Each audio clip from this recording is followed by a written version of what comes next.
Good morning, everybody. Happy hump day. It's Dave Neal, stand-up comic, and we have a Love is Blind reunion storyline, the storyline that won't die. Paul says Micah dumped him. It's a jockeying to see who got dumped last.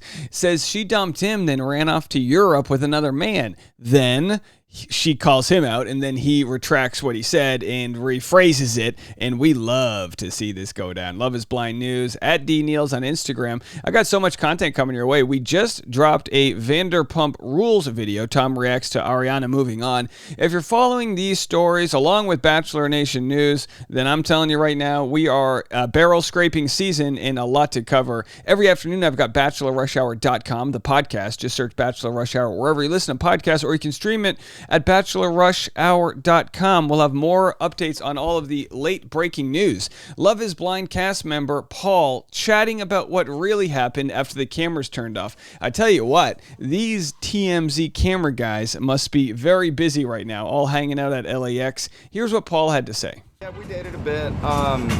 Didn't last for very long, you know. I went and visited her, and then pretty much after I came back to Seattle, she like broke it off just like that. I was just like, okay. Oh, cool. She broke it off with you? Yeah, immediately. I off to Europe with like some random person, like a random dude. And I'm like, okay, cool. So that's weird. Like you broke it off at the altar, and then she broke it off dating. Yeah. Do you think like at the altar when she wanted you to answer first, do you think she was kind of almost setting you up to be the bad guy? It's possible.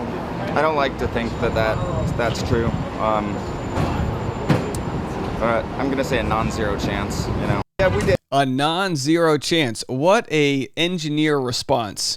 He's like, baby, was sex good? And he's like, did I make you, did I get you there? And she's like, there's a non-100% chance that you did, but I don't know. All right, either way. So he says they broke it off and she F's off to Europe right after. That's what he said. That's what he said. This is the type of conversation you have with a buddy. This isn't what you put out there because it's going to make you look bad, especially if it's not true. We'll get to that in a second here. So here's our good friend of the show, Zachary Reality, commenting on what went down.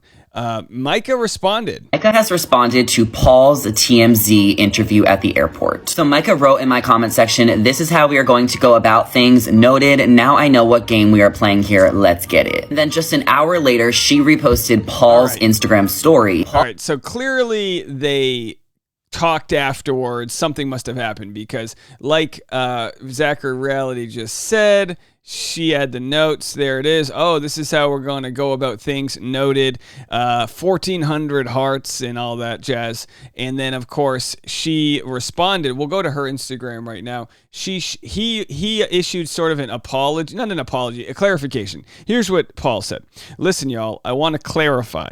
We were broken up at that point, and she was within her right to date whomever, as could I. And the vacation to Europe wasn't until months after they had begun dating and we had broken up. Just because it hurt me doesn't mean it was wrong." Listen, Paul, to be quite honest, you probably should have apologized here. I'm not the type of person who demands an apology, but let me know which one's the truth, because that's what we're here to just to find the truth. That's all we're trying to do. Where's my truth button? We're always here. You know, when you're trying to find the truth, we can't always handle it. You can't handle the truth. So here he says their vacation wasn't until months after they had broken up. Look, and here's the deal. You could break up today and go on a European vacation tomorrow with another guy. Yeah, sure, it would look suspect, like, oh, was this guy just a friend or whatever, but you're heartbroken, you tried to work it out regardless. The optics might not look great, but months later, that's a whole different story. So this is what he said first. She like broke it off just like that. I was just like, okay. Oh, cool. She broke it off with you? Yeah, immediately. I off to Europe with like... She broke it off with me, immediately F's off to Europe. Like some random person, like a random dude. I'm like, okay, cool. Okay, I'm glad he clarified, but sometimes you need more than a clarification because this makes it look like, and look, hey, I have no real stake here, but it doesn't look good for him. Now, there's other drama surrounding the couple. People have asked me to report on this. I haven't really thought too much about it, but Zach Reality, of course, here is going to get, he does a good job piecing it all together. Another moment that Paul has had to deal with, which was the grazed bum that might have happened. Have a watch. Bridesmaid Ruby is talking about the moment where Paul allegedly touched her. So Vanessa brought this up at the reunion, and here's the clip, and then here's Ruby's response. Paul found a video, and you slowed it down where Paul is leaving the bridal suite.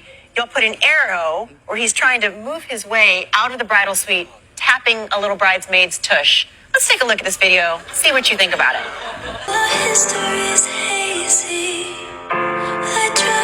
Ruby has now taken to her Instagram stories to say, this started out as funny and the internet reaching, but the comment about me liking it is extremely inappropriate, and just to clarify, I am and always will be Team Micah.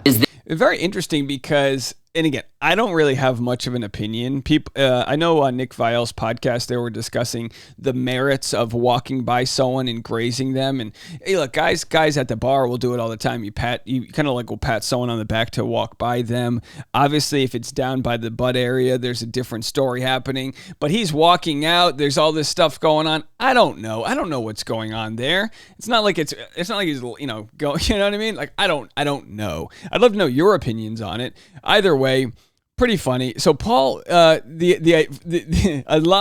with the side beef of the he said she said with Micah, Paul's obviously had this beef with how Vanessa conducted the interview. I don't know if Vanessa has a bias per se, or if she's just bad at her job. You know what I mean? It's kind of hard to tell the difference sometimes. But anyway, he shared the Spank Gate video here. Y'all, by the way, on the internet are savage. Okay, which we already showed. And then next he said, and then he posted a poll. Love is Blind's Paul accuses Vanessa of having personal bias at reunion. Was it biased? I don't think Vanessa has a professional bias towards anyone on the show. I just think she's not good at what she does. I relate it this way. This is how I relate it. You guys watch Dancing with the Stars? Tom Bergeron was like the best host. He was just amazing. He was lovable. And then Tyra Banks came in and she tried to like diva, stiff arm her way into like charisma. It just doesn't work that way. You can't stiff arm your way into charm. Maybe Vanessa doesn't possess that. Maybe she's got the personality type that just doesn't come off well. I don't know. But clearly people are upset about her and not Nick Lachey, which, by the way, I would hate to be in that household. I would hate to be working with my partner and the internet decides my partner sucks at the job. And because, it'd be like, if I were Nick Lachey, I'd be like, oh, I wish they would just tell me I sucked more. That way I wouldn't have to deal with this. When he's like, hey, honey, can you pass the potatoes? And she's like, why don't you get another co-host? Just reading the comments. Who knows if they do that? My guess is that celebrities read the comments too. So either way, good reporting there by Zachary Reality to get Micah to respond. And I have to be honest, in my professional opinion right now, I have to lean on Micah taking a better high road than Paul. Merely by the fact that Paul had to immediately correct his story. And look, I get it. It's his first time talking to TMZ at LAX. Maybe he's wondering, is my pre-check ready? Did I put clean socks on? Do I have liquids on me? Am I going to get these edibles snuck through? Which, by the way, at LAX, you can walk through with like 250, a lot of edibles. I don't want to say how many and get, have the wrong number. Here's what Micah's response was. On a real note, there is a ton that happened between Paul and I that, of course, not everyone got to see or experience before and after the show. There was real love, and with real love comes real hurt.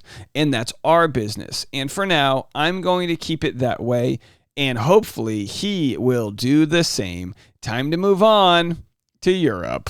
And then she said, I wish you guys got to see this date I planned for Paul after we forged rings. So they had a nice date there. Yeah, a lot of footage was left on the editing floor, which is surprising. I mean, there were other engagements that they never shared with us. You'd think that we would see that.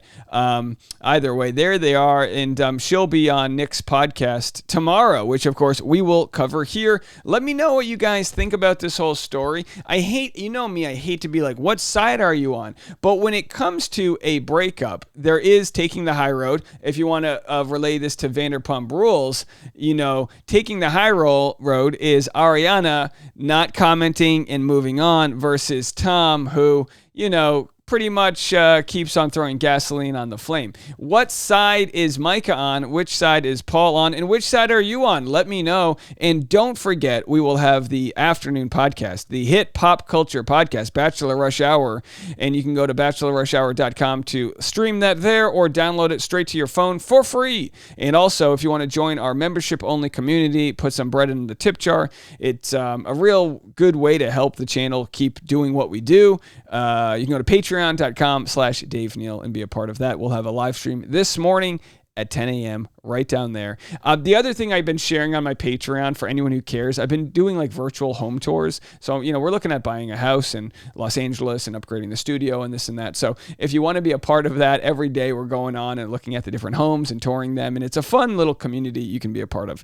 Link in the comment section below for that. And we'll be back with more content right after this.